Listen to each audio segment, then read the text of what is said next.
we're going to do two things. We are going to review a trader's trading plan.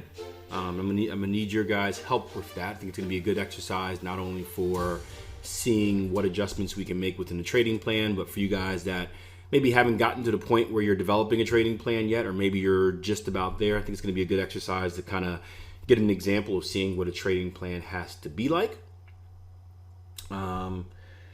But first, I got another question from Ross. I want to read this real quick. He says, Akil, watched a video that Jason Greystone put on the platform about getting profitable as quickly as possible.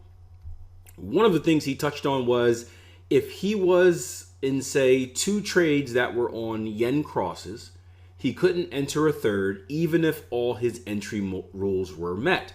I think from memory, it was down to being overexposed, so having too much exposure to a single currency pair. So my question is, how do you make up those rules for your trading plan? Is it down to experience and over time that kind of rule will come into play, or should we just know that?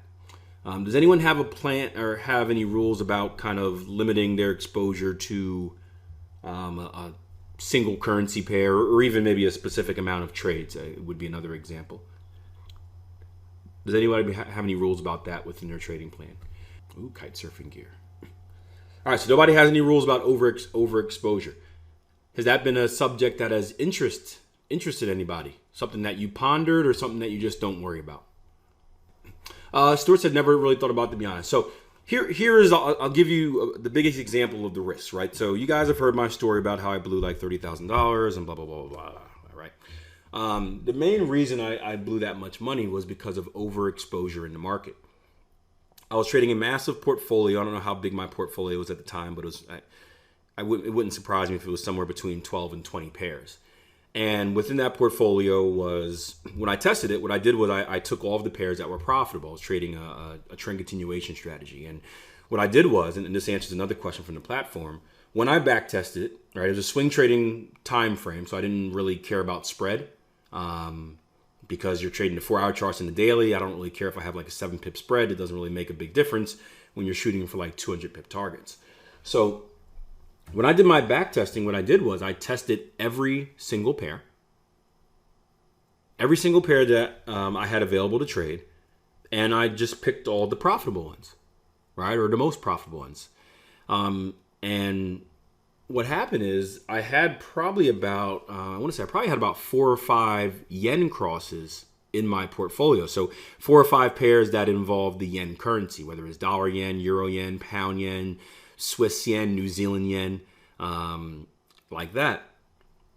And the yen crosses tend to have a little bit more correlation than the other crosses, especially if you're looking at the yen crosses with kind of minor pairs. So not necessarily like dollar yen or pound yen or euro yen, but once you start looking at like Aussie yen, Swiss yen, Canada yen, have you guys ever checked out those pairs? They tend to look almost the same.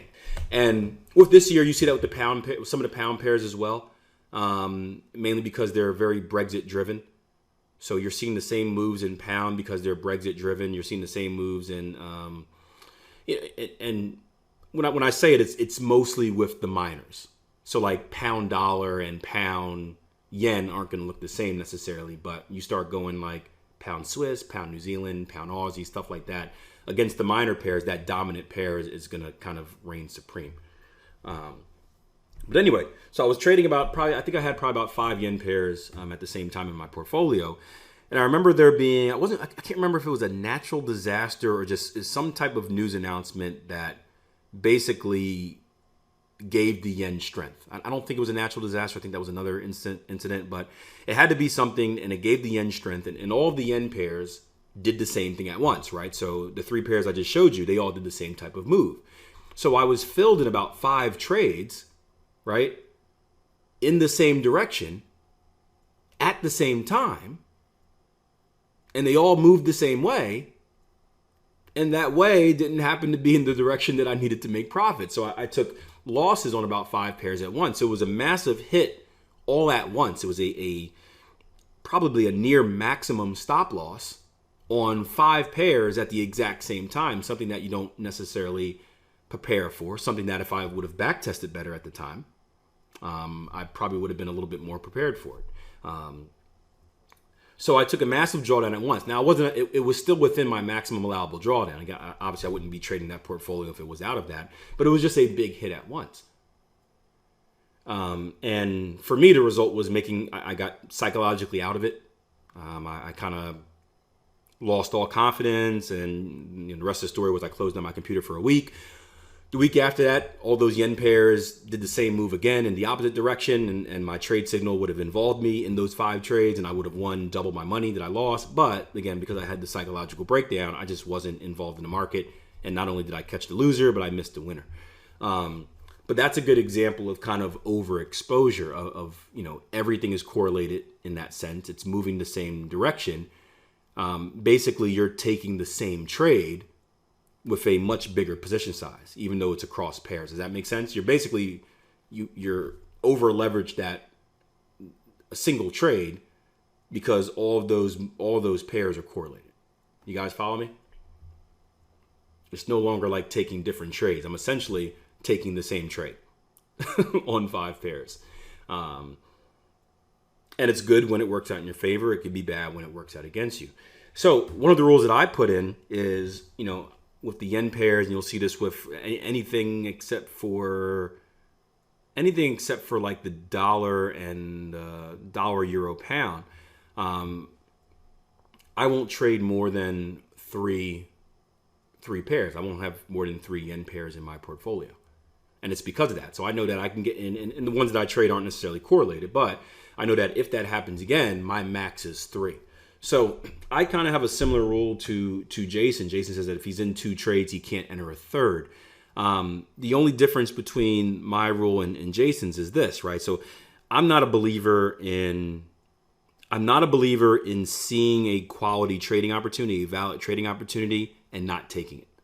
This goes for the same thing where it's like I've talked about, hey, if you make a certain amount of profit in the day, do you just shut down for the day? No. If it's a valid trading opportunity, I have to take it. What if you take a certain amount of losses per the day? Do you shut down per the day or for the week? No, I keep taking trades, right? My job is to take valid trading opportunities. So if I have 3 valid trading opportunities on yen pairs, guess what I'm going to do?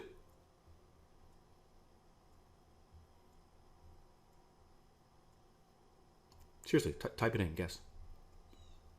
Easy answer, right? I'm going to take it. But how I protect myself is this, right? Because I only trade or only have 3 yen crosses in my portfolio, what's the maximum amount of yen pairs I can take at any given time?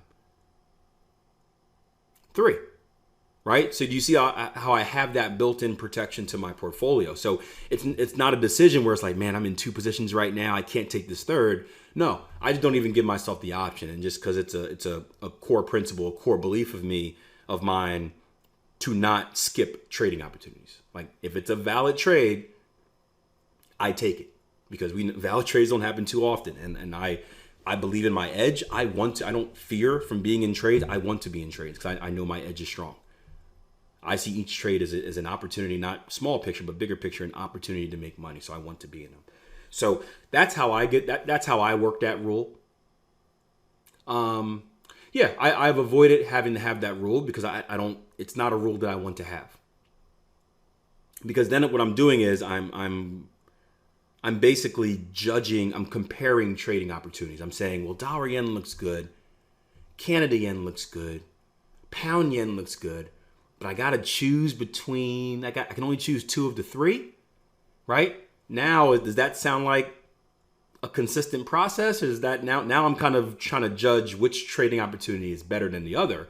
And I guess to a small sense, we can do that in our trading. We know our A+ trades, but assuming these things are correlated, you're getting the same signal. So if I'm getting the same signal on 3 pairs, do I really have a basis to kind of judge which is better than the other, which 2? It's kind of like a crapshoot, right? It's kind of like a crapshoot. It's kind of like, okay, I think dollar yen and euro yen are going to be the good ones, but Canada yen, no.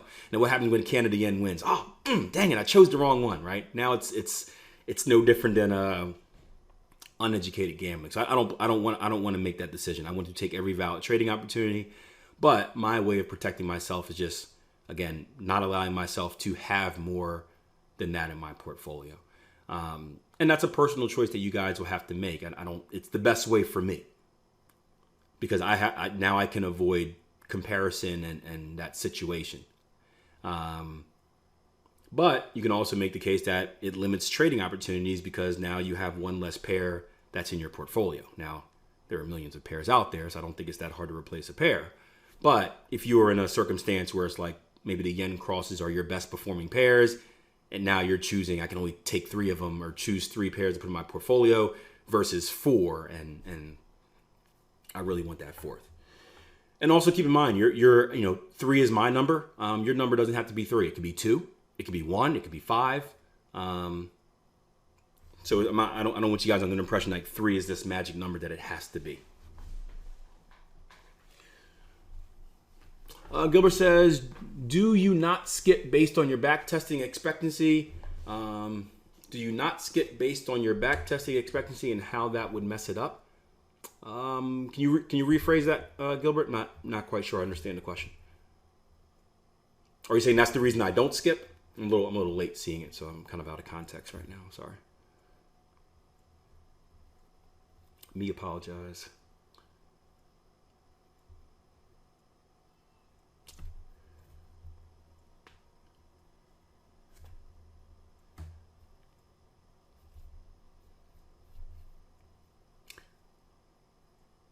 In reference to Jason's videos in the ends pairs. So you said I would not. Yeah, I would not skip. No, but yeah, I would not skip because my rules say take every valid trading opportunity. So I would not skip. But I don't. It's if your rule is you can only have exposure to 2, then once you're in 2, I would take the first 2 that occur. Once you're in 2, then you just can't take the 3rd. You cancel orders on the 3rd. The only dilemma would be if it's, let's say they're all advanced pattern formations, let's say they're all swing trading, and you set your orders in advance and all 3 are filled at the same time, then you have to have some type of action plan where it's like, well, do you decide to exit one or do you stay in all 3? That would be a major dilemma in my eyes, right? Say I have 4 pattern formations setting up, or 3 pattern formations setting up, and I just put my limit order there, and that's what I do with patterns. I put my limit order there, and when it hits, it hits. What if all 3 get hit at the same time? Or by the time I check my charts, what if all 3 get hit? Now you need to have an action plan. How do you handle that situation? Because you're only supposed to be in 2 trades, right? So that would be another rule that needs to be worked in.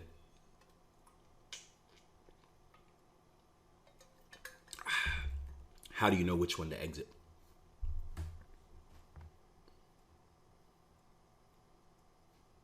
Does that answer the question, Gilbert, or not? Cool, yeah. So basically my rule, instead of saying I can only enter 2 and not enter the 3rd, is just I don't put myself in that position. So I set up my portfolio in a way where I'm not in a position to need a rule like that. Good stuff, good stuff. Any other questions on this? And that can be tough as you're building a portfolio, guys, if you want to have a rule like that. Because when you get to these yen pairs, Aussie, New Zealand, you start to see a little bit more correlation than just like the major ones. And